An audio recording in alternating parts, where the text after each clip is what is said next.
Este é o programa Debate Brasil, produzido pela AEPET, Associação dos Engenheiros da Petrobras, e transmitido por 60 TVs comunitárias em todo o país. E no nosso cenário de hoje nós temos esse trabalho de Cândido Portinari, o grande pintor nacionalista brasileiro. Chama-se A Ira das Mães e foi produzido sob papel com lápis de cor no ano de 1942.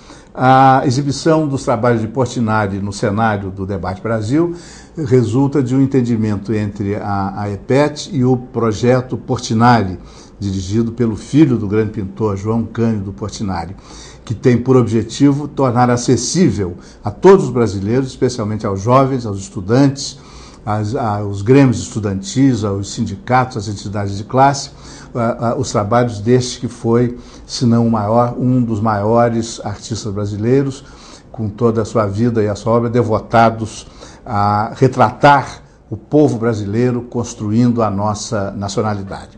E nós vamos conversar hoje com o almirante Gama e Silva, que por ser um oficial de marinha, foi sempre um homem do mar, mas por ser amazonense, nascido no Amazonas, filho de amazonense, é também um homem da floresta amazônica e um dos seus maiores defensores. Nós vamos propor ao almirante Gama e Silva discutirmos a questão da floresta e discutirmos essa outra questão que já vem sendo chamada a Amazônia Azul, que é o mar brasileiro, de mais de talvez 4 milhões de quilômetros. Tem mais ou menos a dimensão da Amazônia verdadeira. E é metade do Brasil. É como se aumentasse em 50% o nosso território. Praticamente. Então, começando, qual é a sua visão hoje da questão do desenvolvimento da Amazônia, que está interessando ao grande público, porque é o objeto de uma série de grande sucesso na TV Globo, chamada exatamente Amazônia? Bom, esse sucesso da TV Globo está muito fantasiado pela imaginação da autora, que, por sinal, é amazônida, ela é acreana. Pois é. Mas, eu, antes de começar a falar qualquer coisa sobre a Amazônia, eu gostaria de fazer um pequeno lembrete. Pois não. É o seguinte, fazem muita confusão sobre o desenvolvimento da Amazônia. E há pessoas que chegam a escrever preservação e desenvolvimento. Isto aí é a maior asneira que se pode cometer, porque preservação é um dos meios usados para a conservação da natureza. O termo certo seria conservação e desenvolvimento. A preservação é a manutenção da intocabilidade de áreas, mas intocabilidade total. Só pode entrar numa área em estágio de preservação cientistas categorizados para manter aquilo intocável. É uma coisa tão séria que não se pode pegar nenhum fruto caído no chão, porque aquilo pode atrapalhar a cadeia alimentar. Então, quem jogou esse nome preservação na mídia foram as ONGs estrangeiras, porque o grande desejo dessas ONGs estrangeiras seria preservar a Amazônia. Por quê? Porque a maioria desses países onde se sediam essas ONGs já ocuparam o ecúmeno desses países, já chegou aos limites das fronteiras, eles não têm mais riquezas naturais. Então, nada melhor para eles do que manter uma área como a Amazônia, que é maior do que a Índia. Só a Amazônia é maior do que a Índia? A Amazônia é maior do que a Índia. Quer dizer, o Brasil é 2 vezes a Índia? É mais do que duas. Mais do que duas. Mas só a Amazônia é maior do que a Índia. É muito interessante para essas ONGs, para esses países, manterem aquele lugar indevassável para uso futuro deles. Porque até lá o Brasil já se teria estrangulado. Uma espécie de teoria do espaço vital, só que a termo. Eles usaram... Vão buscar no estrangeiro aquilo que... Exatamente. Então, O termo exato para ser usado é conservação. A conservação é o estado de harmonia entre o ser humano e o ambiente em que vive. E nesse estado de harmonia é permitido, viu, que se use a natureza adotando técnicas modernas. Há 8 técnicas de conservação. Uma delas é a preservação. Mas ela é uma delas, ela não é a. Na sequência natural, descrita dos livros de ecologia, ela é a 4ª. É sinal que ela não é importante. Ela não é importante porque normalmente ela é aplicável a pequenas áreas. Então, se querem salvar o mico-leão-dourado, então pega-se uma pequena área onde exista o mico-leão-dourado e deixa-se fechada, preservada. Para quê? Para o mico-leão-dourado se desenvolver. Se querem preservar, se querem manter os tigres da Himalaia, que devem estar em extinção também pela caça, pequenas áreas de preservação. Mas o desenvolvimento rima com conservação. E a conservação rima com o manejo racional da floresta. Então é possível fazer isso. E nós somos tão privilegiados que a floresta amazônica tem 40 bilhões de metros cúbicos de árvores em pé. Desse total de vegetação arbórea, talvez não, uns 35% das espécies são conhecidas e são usadas comercialmente. O resto não é usado comercialmente porque não se experimentou, não se conhece. Há centenas de tipos de vegetação arbórea lá não utilizada. Mas esses 35% a 40% comercialmente utilizáveis, nos vários níveis, internacional, nacional e local, elas valem caso abatidas e serradas, qualquer coisa acima de $1 trilhão. $1 trilhão de dólares, não de reais. Não, de dólares. Quer dizer, pagava toda a dívida brasileira, interna e externa, e ainda sobrava. Não é isso. Mas a comparação melhor é outra. Os brasileiros, nós, os felizardos brasileiros, infelizmente, muitos de nós vivendo na extrema miséria, nós temos uma caderneta de poupança de $1 trilhão inesgotável. Porque a gente abate uma árvore aqui, se manejar a floresta racionalmente, vai nascer uma outra. Quer dizer, é um recurso natural renovável. Exatamente. O valor da floresta continua exatamente igual. Quer dizer, nós vamos manter para sempre esse $1 trilhão à nossa disposição. Mesmo que a gente vá abatendo. Pode parecer um paradoxo, mas se houver um manejo racional, quer dizer, quanto mais se gastar, tanto mais se vai poupar. Que tirou uma árvore, nasce outra. Nasce outra. Então fica a caderneta de poupança fica igual, mas nós ganhamos os juros e as correções monetárias da caderneta de poupança com que nós usamos. Essa é uma imagem perfeita do que ocorre lá. Viu? Agora, é preciso usar a inteligência.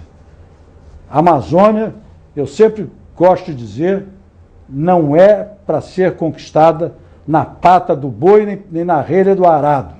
Isso aí era o oeste dos Estados Unidos, que foi conquistado na pata do boi e na relha do arado. A Amazônia não.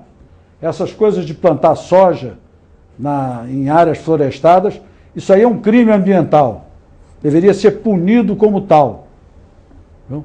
Agora, é preciso também, quando se fala em Amazônia, que se faça uma distinção muito clara. Há muitos anos atrás, um governo, que eu não me lembro exatamente qual foi, baixou um decreto, uma lei, criando a chamada Amazônia Legal, como se existisse uma ilegal também. Não, mas não foi o caso. Esse diploma legal contemplava áreas vizinhas à Amazônia com os benefícios da Sudã. Os benefícios destinados à Amazônia. A Amazônia. Agora, essas áreas não têm nada a ver com a Amazônia. Elas digamos assim, elas não têm as características naturais da Amazônia, as principais características naturais da Amazônia. Uma boa parte delas é área de cerrado, pertence aos cerrados do Brasil Central. O Maranhão não é a Amazônia. O Maranhão é uma área de transição, e é a zona dos cocais. E assim por diante. O Tocantins, só um trechinho pequenininho, menos de 20% da área do Tocantins é Amazônia. O resto não é Amazônia, é cerrado do Brasil Central. Então, não se deve confundir. O bioma amazônico, propriamente dito, ele mede 4 milhões e 100 mil quilômetros quadrados. Não são 5 milhões e 200 de Amazônia Legal. Eu, quando ouço falar em Amazônia Legal, fico extremamente assustado, porque até entidades governamentais usam essa ficção jurídica denominada Amazônia Legal para demonstrar desmatamento, como se nós fôssemos os grandes predadores da humanidade. Isso é usado aí fora contra nós. No entanto, do bioma amazônico, muito pouco se retirou até hoje. O estado do Amazonas continua quase intacto. Ele continua virgem. Uma boa parte do Pará, idem.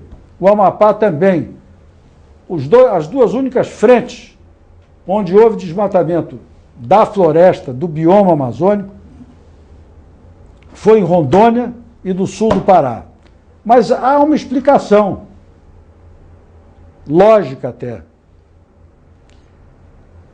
Também, por bênção de Deus, quem traçou o eixo da BR-364, que deveria unir o centro do Brasil ao Acre, ou a Porto Velho, vamos dizer assim, colocou essa estrada bem no meio, bem no centro de uma área enorme de terras férteis, terra roxa igual do Paraná e outros tipos de terras férteis. Então, os caminhoneiros que passaram por lá vindos do sul, eles, quando sentiram o cheiro da terra fértil, eles se estabeleceram lá e transformaram Rondônia num grande paiol de produção de alimentos. E lá no sul do Pará, viu, no vale do Xingu, também há uma área de terra fértil muito grande, de talvez uns 20 mil quilômetros quadrados. E o pessoal vai para lá. Quem sente cheiro de terra fértil, ocupa e quer logo produzir alguma coisa. Agora, no mais, as grandes plantações estão todas fora do bioma amazônico. Estão no cerrado brasileiro. Então, quem tem que reclamar contra isso é o pessoal que reclama da eliminação do cerrado, que também não pode ser eliminado, porque é um ecossistema extremamente rico em biodiversidade, uma série de coisas. Quer dizer, tudo tem que ser feito com equilíbrio. Mas a Amazônia brasileira, o bioma amazônico propriamente dito, ainda está quase que virgem. O estado do Amazonas, 90% dele está intocável, está igualzinho como quando aqui chegaram os primeiros portugueses. Essa descrição que o senhor nos apresenta parece demonstrar que nós temos um bom ponto de partida para uma política racional em relação à Amazônia. Nós temos que fazer um intervalo agora no nosso programa, então eu pediria que, em seguida a esse intervalo, o senhor expusesse quais são as suas propostas, como é que a Amazônia deve ser explorada. É como as ONGs estrangeiras dizem ou é como o patriotismo brasileiro supõe? Até já.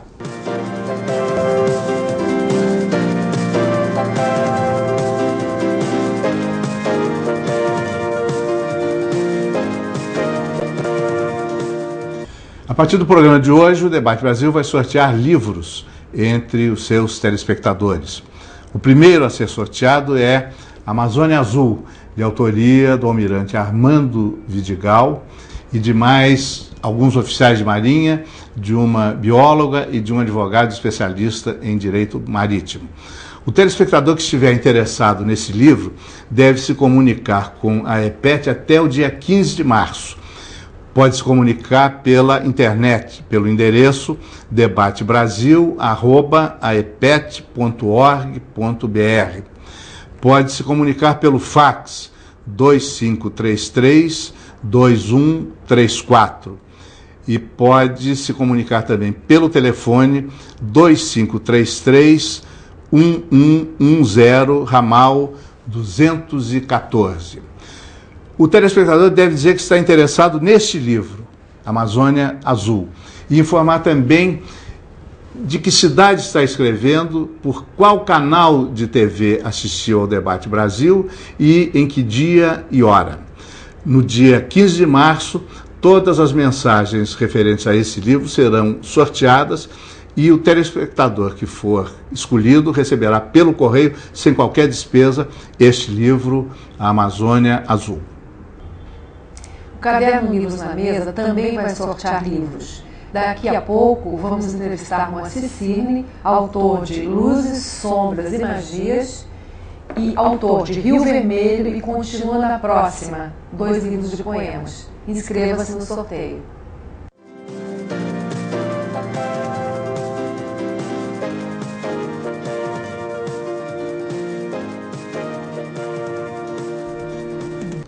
Este é o programa Debate Brasil, produzido pela AEPET, Associação dos Engenheiros da Petrobras, e transmitido por 60 TVs comunitárias em todo o país. Nós estamos conversando hoje com o almirante Gama e Silva, amazonense, filho de amazonense, e, embora também um homem do mar por sua carreira de oficial de marinha, é um homem da floresta que conhece profundamente, trabalhou na floresta amazônica, dirigiu planos de desenvolvimento para a floresta amazônica. Ele já nos expôs os equívocos que existem sobre uma visão correta do que é a Amazônia e do que é melhor para a Amazônia e para o interesse nacional brasileiro. Agora eu queria lhe pedir, almirante, que o senhor expusesse as suas ideias, como devemos conduzir a questão, o que é que nós devemos fazer na Amazônia? Bom, é muito simples e didático. Primeira coisa que se tem que fazer, que não foi feita, é um zoneamento ecológico econômico. O zoneamento ecológico econômico ele coleciona todos os dados do território e seleciona áreas para conservação, até para preservação, e áreas para usos outros que não conservacionistas, por exemplo, a exploração de alguma coisa. Esse zoneamento ecológico econômico, ele teria como ponto de partida o mapeamento que o Radam Brasil fez da Amazônia, que já dá uma visão muito ampla do que se pode fazer lá. Acontece que o mapeamento do Radam foi na escala de 1 por 1 milhão. E um zoneamento ecológico econômico correto deve ser feito na escala 1 para 100 mil.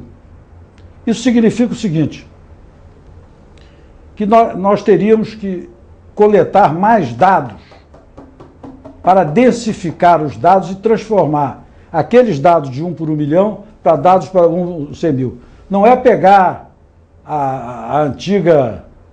o antigo mapa do Radam e transformá-lo em 1 por 100 mil. Não adianta nada, porque as informações ficarão as mesmas. Tem-se que obter mais informações, porque há coisas interessantíssimas na Amazônia. Vou lhe dar um exemplo. As terras amazônicas, devido ao rigor do clima, elas, de um modo geral, são classificadas nos 2 últimos degraus da classificação de terras. são multissolos, que é o solo pobre demais, viu? Mas acontece que ao longo do território da Amazônia, não se esqueça, nós não temos que esquecer que a Amazônia é maior do que a Índia. A Índia tem 3 milhões e poucos mil quilômetros quadrados. A Amazônia tem 4 milhões e 100 mil. A Amazônia verdadeira. Não a outra. Bom, então a Amazônia tem uma série de falhas geológicas, uma série de diques de diabásio. Em torno desses diques, por exemplo, os terrenos são férteis. Então podem ser utilizados para culturas alimentares, culturas para a sobrevivência do pessoal. Entendeu? A Amazônia, então é aí que se encaixa bem o zoneamento ecológico. O zoneamento ecológico vai permitir que se detectem outros pontos interessantes para a geologia, para a pesquisa geológica. Só para lhe dar uma ideia, a Amazônia tem umas 100 e tantas, eu não sei lhe dizer exatamente o número, mas digamos 120, para não ficar muito longe da verdade. Crateras de vulcões extintos. 3 delas que foram examinadas revelaram um potencial terrível. Uma delas é a do Morro dos 6 Lagos. Ali era um vulcão. Ali está depositado a maior quantidade, o maior depósito, ali jaz o maior depósito de nióbio do planeta, com mais de 90% de todo o nióbio do mundo. Mais de 90%. Mais de 90%. E toda a tecnologia do futuro próximo está na dependência do nióbio. Não, está na dependência de 6 metais novos. Mas mas além do nióbio, tem o titânio, sob forma de rutilo. Aquela chaminé é diferente. O nióbio aparece associado ao rutilo. Sim, isso tudo apareceu examinando 3 crateras. Espera aí. Se examinar as outras 117. Eu vou dar mais 2. Mais 2? As 2 outras, Maraconaí e Maicuru, aliás, um dos meus indicativos antigos na internet era Maicuru. Eu sempre ponho nomes amazônicos. Maraconaí e Maicuru são 2 dos maiores depósitos de titânio do Brasil. Só que uma variedade de titânio chamada anatásio, que não está ainda, digamos, o aproveitamento industrial ainda não está bem aperfeiçoado. A Vale do Rio Doce já tentou, mas não conseguiu ainda 100% de aproveitamento. Mas são duas chaminés terrivelmente ricas em titânio. Maraconaí e Maicuru. E as outras 97 ou 117 não estão ainda examinadas. E a gente vê nos mapas do Radan, a gente vê perfeitamente a forma circular dessas antigas crateras vulcânicas. Precisa examinar isso. O zoneamento ecológico faria um trabalho nesse sentido. E, em suma, o zoneamento ecológico também faria um inventário florestal, como já foi feito pelo Radan. Nesse inventário florestal, vocês podem até aumentar o valor que eu dei desse $1 bilhão. Esse $1 bilhão nós não calculamos aleatoriamente. Quem calculou foi o GEBAN, sob minha presidência. Eu tinha o Radan trabalhando para mim também. Então nós pegamos os inventários florestais do Radan, um por um, e avaliamos as árvores que comercialmente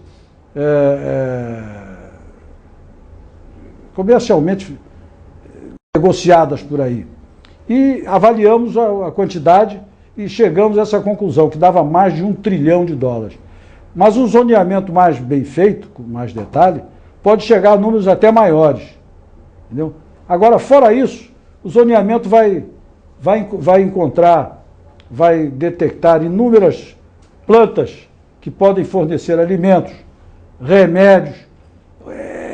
é uma radiografia, é uma ultrassonografia. Sim, parece que 90% dos insumos usados pela indústria farmacêutica para medicamentos destinados ao tratamento do câncer, parece que 90% desses insumos vêm da floresta amazônica.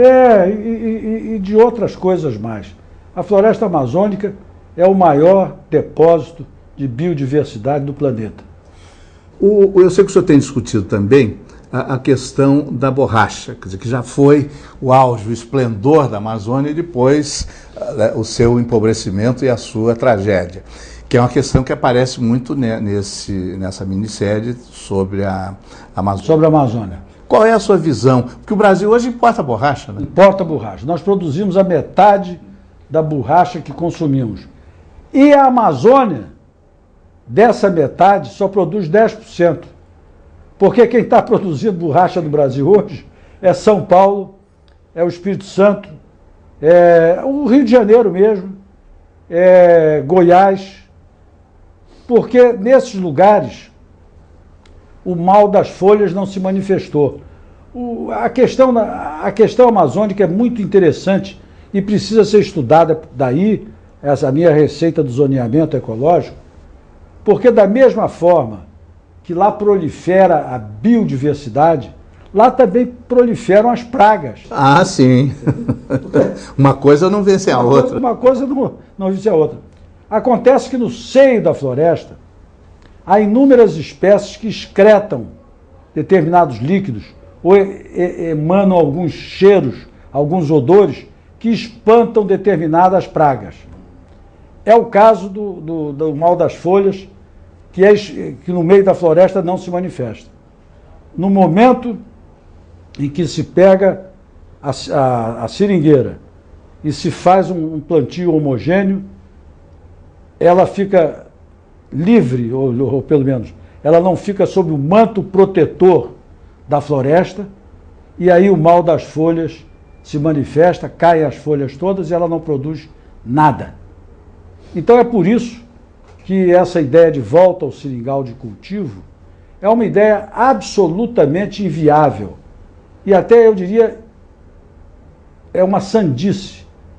Provavelmente inventada por uma ONG inglesa, porque os seringais de cultivo da Malásia pertencem a ingleses. Sim, os ingleses contrabandearam as mudas da nossa seringueira, Wickman, no inglês, funcionário inglês. Foram para o Jardim Botânico de Kew, em Londres, e de lá para a Malásia, onde foram replantadas uma árvore ao lado da outra.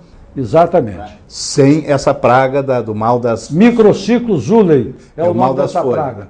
Quer dizer, mas hoje, com o conhecimento agronômico que se tem hoje, seria possível evitar que o Brasil continuasse a importar borracha, aproveitando certas regiões da Amazônia para fazer o que se fez na Malásia? É possível se tal plantio for precedido de uma série de medidas. Uma delas seria a clonagem.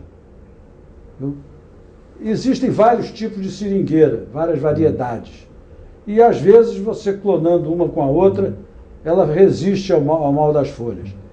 Exatamente isso estava sendo feito no Acre, num dado período, quando apareceu o senhor Chico Mendes e preconizando o retorno ao seringal nativo. E aí tirou a mão de obra que estava engajada nessa experiência. Sim, mas no seringal nativo, né, uma das razões da ruína da borracha amazônica é que o seringueiro tem que caminhar quilômetros entre uma árvore e outra. Ele passa o dia inteiro para colher uma quantidade X de látex que ele colhe em 2 horas num seringal de cultivo. Então, a borracha... O Chico Mendes, com todo o seu idealismo, foi, digamos, vítima de uma certa ingenuidade. Vítima de uma ONG. De uma ONG. É vítima da esperteza da ONG. Da ONG. Pois é. Então... É a tal ONG que é presidida pelo Príncipe Philip. Pelo Príncipe Philip. E aqui no Brasil... O Príncipe consorte na Inglaterra. Da Inglaterra. E aqui no Brasil, um dos chefes é um dos diretores da Globo. da Rede Globo de televisão, ou coisa que o valha. Bom, então, eu estava falando sobre as providências. A primeira providência é esse zoneamento ecológico e econômico. Em seguida, com base nesse zoneamento, então, far-se-ia a repartição da Amazônia em diversas áreas. Áreas para conservação, em que determinados princípios técnicos teriam que ser aplicados para se manobrar com a floresta. Áreas para usos alternativos, seria para plantações, etc., inclusive para mineração, e outros tipos de sistemas de manejo que fossem compatíveis com a região. Isso, entre outras coisas, evitaria o risco de uma destruição da floresta. Completamente. Seria o meio mais eficaz de proteger a floresta seria o zoneamento. Aí apareceriam, por exemplo, a Amazônia, ela tem uma área natural que é predestinada à cultura de ciclos curtos, de ciclo curto. São as várzeas. A Amazônia tem mais de 100 mil quilômetros quadrados de várzeas, que todo ano são fecundadas pelas enchentes do rio. E todo ano você pode plantar. O caboclo sempre plantou nas várzeas. Quem introduziu o plantio na terra firme foi o civilizado, o que veio de fora. Porque o caboclo sempre plantou nas várzeas. E essas várzeas são pródigas. Elas produzem tudo que é cultura de ciclo curto. Então, logo de cara, num determinado momento do zoneamento, já se destinaria uma boa parte das várzeas amazônicas para plantações. E estava sanado o problema da produção de alimentos na região. Porque as várzeas do Amazonas são maiores do que as várzeas do Nilo. E as várzeas do Nilo fundaram uma civilização das mais brilhantes desse mundo. Sim, a história da coisa egípcia é até bíblica. Alcançou esse patamar. Esse patamar. Então nós podemos fazer o mesmo na Amazônia. Agora, o diabo é que tem gente que não sabe que tem várzea na Amazônia. E também tem gente que não sabe. O príncipe Filipe não deve saber. Não deve. E tem muita gente, muitos brasileiros, que não sabem aonde estão as várzeas. Porque as várzeas amazônicas só aparecem nas margens dos rios de água barrenta, que são aqueles rios que vêm dos Andes e trazem uma carga de sedimento muito grande. Os rios que cortam apenas o cristalino, esses rios são estéreis. Por exemplo, o Rio Negro, que é de uma beleza natural extraordinária, ele é praticamente estéril. Ele nem mosquito tem, porque o mosquito não tem quem morder para chupar o sangue. Então, na Amazônia, quando a gente quer ter uma noite tranquila, a gente entra num rio de água preta, que são vários. Mas o Rio Negro é estéril, não tem várzea. O Rio Negro tem praia. Sim, mas os outros têm. Mas o Juruá, todos esses têm várzea. E o Amazonas Solimões também. São várzeas enormes. Então, são extensões enormes de terra para plantio de comida. De comida, cultura de ciclo curto. Almirante, nós estamos chegando, infelizmente, ao fim. Eu acho que precisava de vários programas para esgotar. Eu estou pronto para aparecer. Mas só então para terminar, como eu mencionei no começo a questão da Amazônia Azul, que é tão grande quanto a Amazônia Verde, né? Eu sei que o senhor tem defendido muito a construção pelo Brasil de um submarino movido a energia nuclear. Por quê? Porque é natural. Os submarinos que existem até hoje, movidos a diesel, eles não deveriam ser chamados de submarinos, e sim de submersíveis. Porque eles conseguem submergir mas não se liberam do meio ambiente. Tem que ficar captando ar. Ele precisa ar. O submarino nuclear, ele não precisa vir à superfície. Ele não precisa estar armado com armas nucleares. Quer dizer, ele é a propulsão dele nuclear. Ele não tem bomba atômica. Não, já lhe dá uma condição de exercício da função plena da... Como é o nome oh, meu Deus, do exercício da função plena da tarefa fundamental de uma força armada, que é a dissuasão estratégica. Ele é o elemento dissuasor por excelência. Ele pode se movimentar meses por aí afora e ficar escondido. Quer dizer, submarino nuclear pode patrulhar... Não, não. Mas tem que ter um certo número. Mas podem patrulhar essa Amazônia Azul, que é o mar brasileiro. E mais um pouco. Podem ir além. Podem ameaçar outros. Dissuadir outros de nos atacarem. Porque a função das Forças Armadas é dissuasão hoje em dia. Você tem que dissuadir o inimigo de vir para cima de você. Bom, nós na plataforma continental, quer dizer, na área sob controle econômico do Brasil, que é uma área de 4 milhões e 100 mil quilômetros quadrados. Quer dizer, uma área equivalente à Amazônia. É equivalente, é por isso que foi denominada de Amazônia Azul. Nós temos várias riquezas nessa área. Em primeiro lugar, o petróleo. Nós estamos aqui na EPET, mas não se esqueça que quase todo o petróleo brasileiro veio da plataforma continental. E cada vez está indo mais profundo. Bom, então, nós temos que proteger isso. Nós temos uma área muito grande, ali na altura de Fernando Noronha, um pouco mais ao norte, que é bafejada pela corrente do Amazonas. A corrente do Amazonas vem com todos aqueles alimentos que ela possui, aquela carga sedimentar que ela transporta e joga no oceano, formando um corredor extremamente viscoso. Esse corredor chega até a costa da África. Atravessa o Atlântico? Atravessa o Atlântico. Agora, ela é mais viscosa do lado brasileiro, porque é onde a densidade desses resíduos do Amazonas é maior.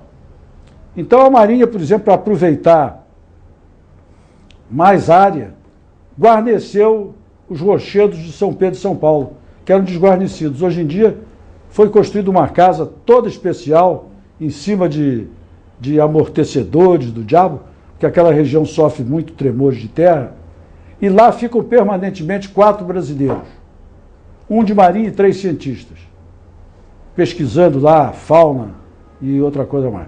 E com isso, nós estendemos 200 milhas para diante o nosso mar patrimonial. Pegamos toda essa massa de sedimentos que vem do Amazonas, cheia de peixe.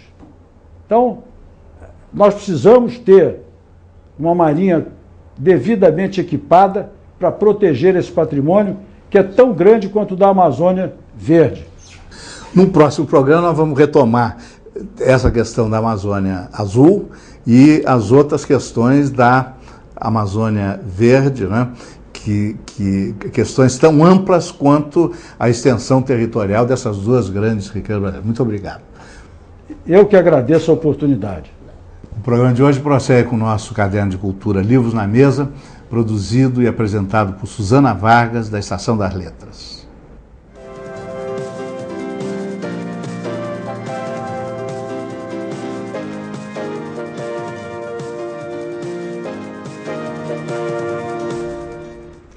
A partir do programa de hoje, o Debate Brasil vai sortear livros entre os seus telespectadores.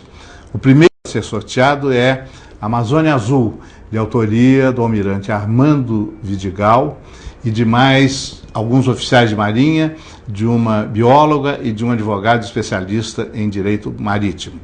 O telespectador que estiver interessado nesse livro deve se comunicar com a EPET até o dia 15 de março. Pode se comunicar pela internet, pelo endereço debatebrasil@aepet.org.br.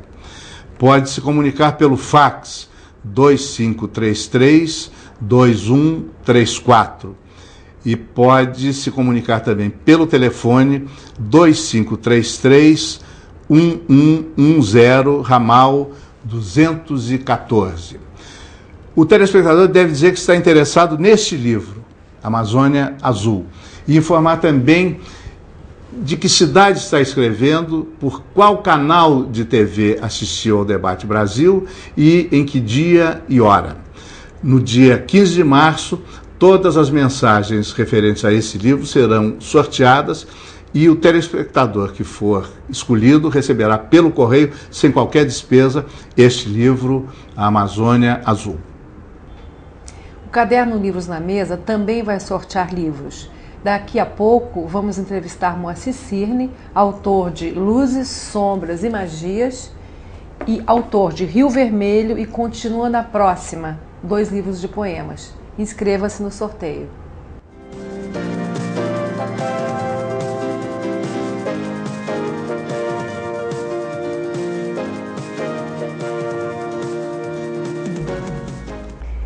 Poesia, vanguarda, poema processo, quadrinhos, ficção científica, enfim, um mix de assuntos literários é o tema do Livros da Mesa de hoje.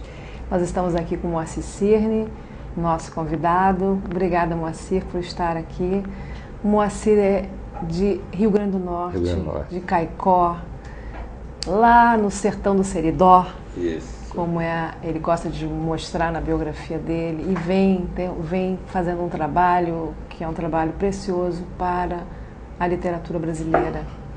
Moacir, diz para mim, de onde nasceu essa paixão pela poesia, esse mix? A poesia nasceu desse mix de paixões, ou teve alguma coisa específica na sua vida que levou você a escrever? Antes de mais nada, é um prazer estar aqui com você, Suzana.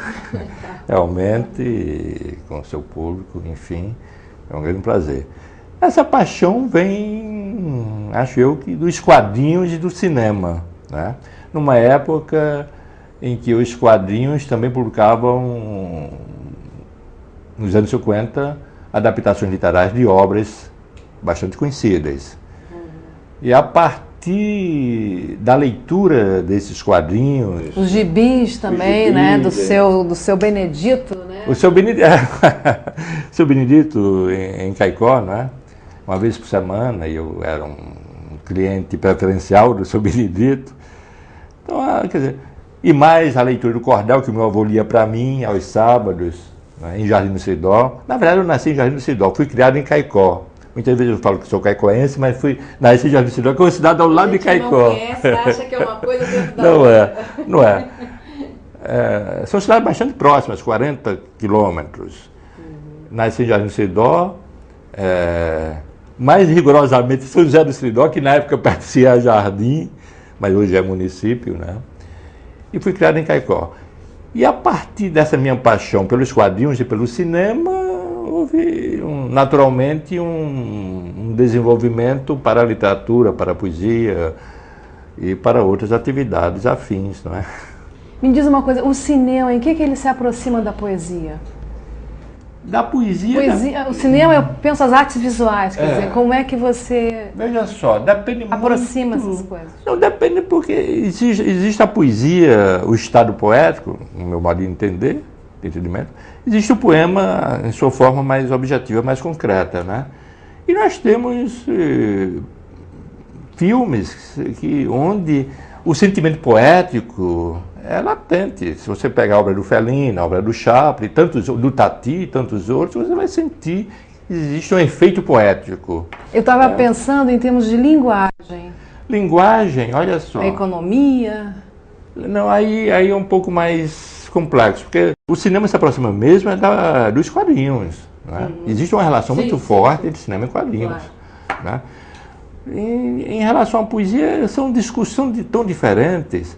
O que pode acontecer é que um determinado filme, seja ele por uma questão temática ou mesmo formal, pode te levar à poesia. Eu sempre fui uma pessoa muito curiosa, tá entendendo? É mesmo. Eu sempre fui. É uma biografia que vou te contar. Tanto é que com 11 anos, 12 anos, eu li em algum lugar que a Divina Comédia é um livro importante. Eu disse, pô, se é importante, eu preciso conhecer. Eu queria conhecer as coisas importantes. E, claro que eu não entendi nada, mas li, tentei ler a Divina Comédia numa tradução antiga, né? Com 12 anos. Os Lusíadas com 13 e 14 anos, também sem entender. Sem entender. Mas era importante, precisava conhecer. Havia essa curiosidade. Coisa do cinema. Quando eu vi Rashomon, filme japonês em 56, com 13 anos, isso em Caicó. Em Caicó. Em Caicó. Era um filme premiado. Puxa, se é premiado e eu não entendi, tem alguma coisa. O que é que existe por trás disso? Aí procurei ler sobre cinema. De Caicó, em Caicó, eu escrevia para editores aqui no Sul pedindo livros sobre cinema. Aí comecei a ler sobre cinema, com 13 anos, 14 anos, porque eu precisava entender. Essa curiosidade era uma coisa que estava dentro de mim e de outras pessoas, de outros amigos também. A gente fica, poxa. E a poesia é um caminho parecido. Comecei a ler poetas, claro, inicialmente, os poetas mais clássicos, passada a fase do Camões e do Dante, né? Aí passei a ler outros poetas. Bom, isso tem muito a ver com o sentimento de beleza, talvez, não é? Uma coisa mais... eu tinha pensado na plasticidade, da tua poesia, inclusive, do que você pratica. Mas isso não é? Depois, que é visual. O pois seu poema é eminentemente visual e ele é um trabalho plástico de linguagem. Mas isso veio depois, né? Já num segundo momento, quando eu conheci a poesia concreta, e depois da poesia concreta, eu e um grupo de poetas do Rio e de Natal, depois de Minas Gerais, de outros estados, então todos nós partimos para o Poema Processo. Então você vai agora falar um pouquinho, quer dizer, quais foram esses caminhos, né? Você conheceu a vanguarda, e da vanguarda até o Poema Processo, que caminhos foram esses? O primeiro caminho foi, claro, o conhecimento da poesia concreta, não é? Eu numa viagem ao Rio de Janeiro em 66. Não foi a sua vinda definitiva ainda ou já foi? Não. Eu vim aqui um ano depois. Na verdade, eu pretendia sair de Natal para Recife. Quando conheci o Rio, em 66, eu disse, não, a sair de Natal, não vou para Recife, vou para um centro bem maior, que era o Rio, né? No caso, foi o que eu fiz.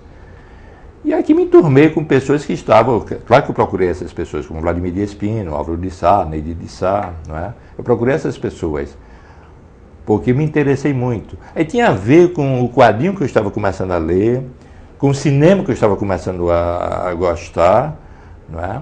E com a possibilidade de dar um salto além da poesia concreta. O Poema Processo abriam algumas portas que talvez a poesia concreta não abrisse, em termos formais, em termos estruturais, mais do que formais, estruturais. Isso me interessou, lá da rebeldia, e não se esqueça que nós estávamos nos anos 60, onde tudo era motivo para discussão e contestação, né?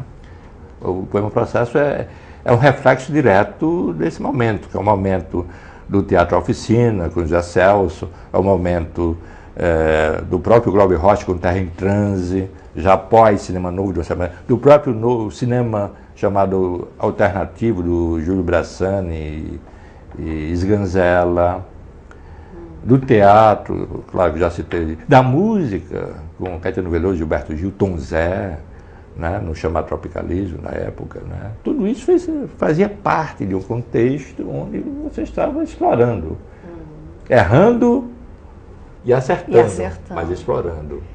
Mas assim, o que a gente pode chamar de poema processo? Porque as pessoas ouvem falar, quer dizer, as pessoas leem pouco poesia, né? Escrevem, mas leem pouco. E a história da poesia se conhece menos, né? Menos ainda. Então, quer dizer, quando se fala em vanguarda, poema concreto, poema processo, fica às vezes até difícil um pouco de perceber. Eu queria que você falasse um pouco o que é de fato, como é que a gente configura, se é que tem configuração, às vezes eu acho que não. Pois é o poema processo, e lesse aí alguma coisa e mostrasse para nós. Olha só, a poesia concreta, ela é uma poesia, eu diria, muito padronizada, pelo menos a poesia concreta dos primeiros tempos, da sua fase heróica, digamos, dos anos 50 e início dos anos 60. A poesia concreta é aquilo. Inclusive, só usava um tipo futura. Né? É uma poesia muito voltada para o mercado exterior, né? O mercado né, da Europa, Japão, Estados Unidos, mercado literário, bem entendido. Né? O poema processo não. O poema processo, cada um poderia fazer o poema processo de acordo com os materiais disponíveis, de acordo com a sua sensibilidade. Me pareceu uma coisa bem mais aberta. Como ainda é uma coisa aberta, não é possível fazer poema processo hoje. Na medida que, por exemplo, o poema concreto, como de maneira geral a poesia feita pelos poetas, é aquilo. Por mais que se falasse em obra aberta, um poema concreto, ele está acabado. Quando se faz poema concreto, está acabado. O poema processo está sempre permitindo novos poemas a partir de um projeto dado. E ele não é só uma coisa do livro, não é? Não. Fala então isso também. Tivemos poemas comestíveis, por exemplo, tá entendendo?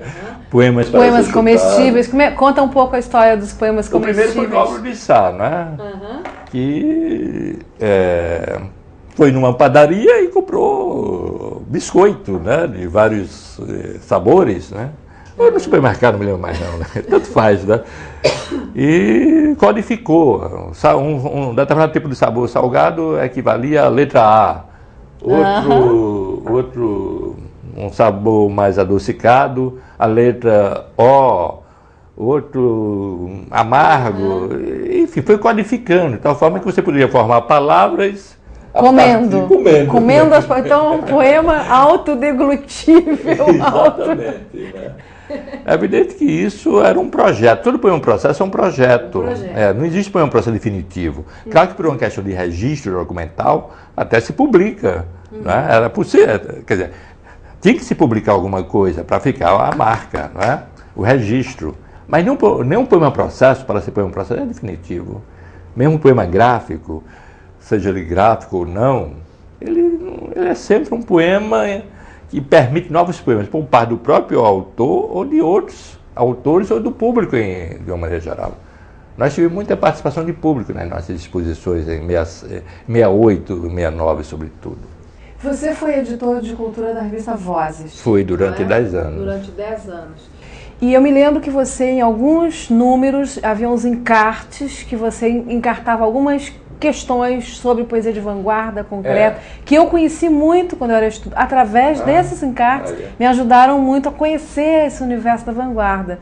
E eu lembro que o Álvaro de Sá e vocês já trabalhavam com as questões, o poema eletrônico, o poema e as aberturas visuais, com questões que hoje as pessoas acham que são uma grande novidade, mas vocês já trabalhavam isso, já trabalhava.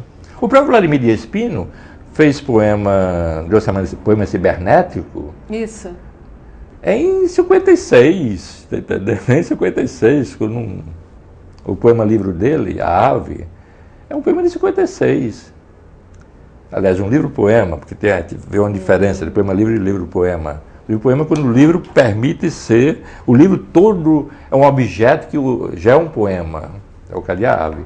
E ele usava recursos da própria cibernética na época, em 56. Em 56, né? E nós exploramos esses recursos. Aliás, o Vladimir foi muito importante para o próprio poema processo. O Vladimir foi muito importante na fundação da poesia concreta. Interessante que muita gente acha que a poesia concreta se resumiu no seu ato inaugural, Augusto, Haroldo e Décio Piantari. Isso, né? Não se fala nele, no Álvaro, na Neide. Né? Se bem que Álvaro e Neide depois, né? Mas eu digo na poesia concreta em si, nos anos 50. Mas teve também um Ferreira Goulart que foi importante, o Reinaldo Azeredo. Quer dizer, além Reinaldo Jardim, né? Reinaldo Jardim Brasília, foi importante. Né?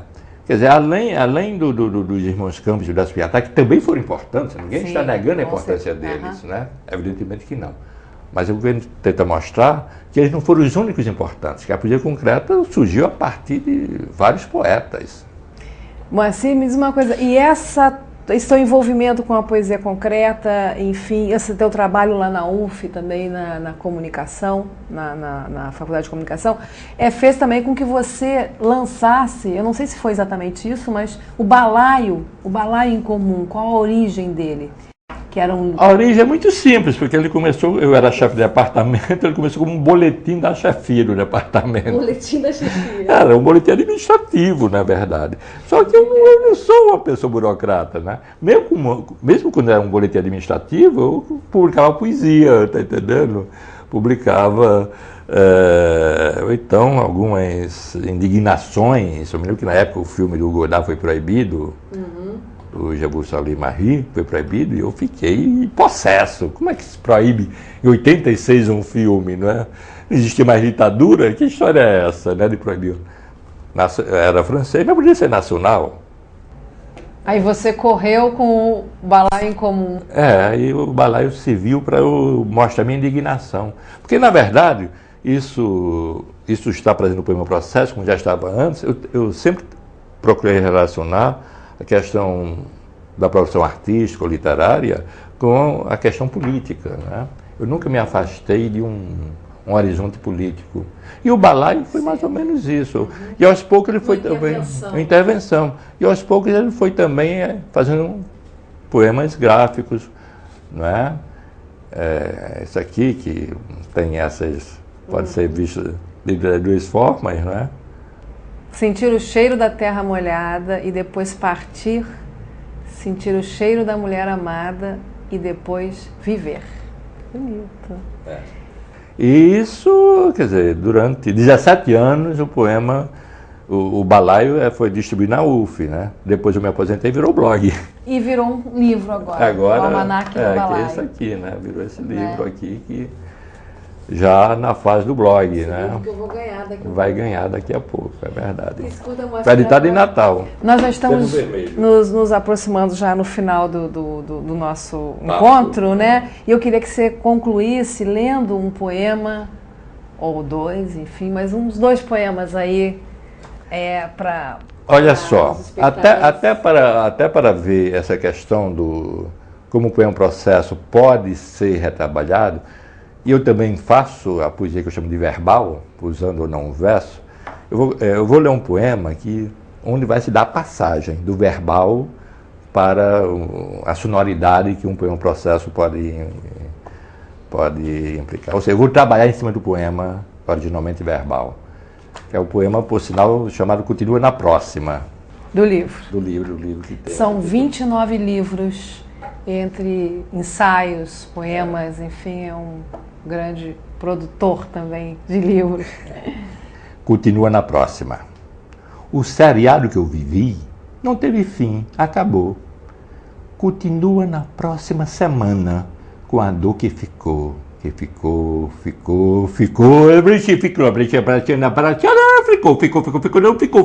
não. Sim, não,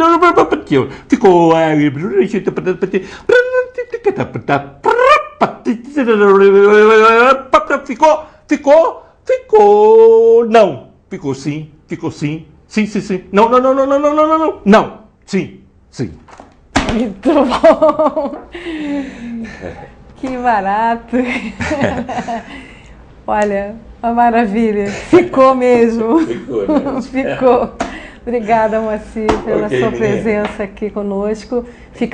Continua na próxima você falar um pouco mais do seu trabalho com quadrinhos, com a ficção científica que não deu para hoje, no nosso tempo. Tá legal, eu vou autografar já o livro para você. Tá ok? Vamos lá. Um beijo, menina. Esse foi o Moacir Cirne para o Livros na Mesa.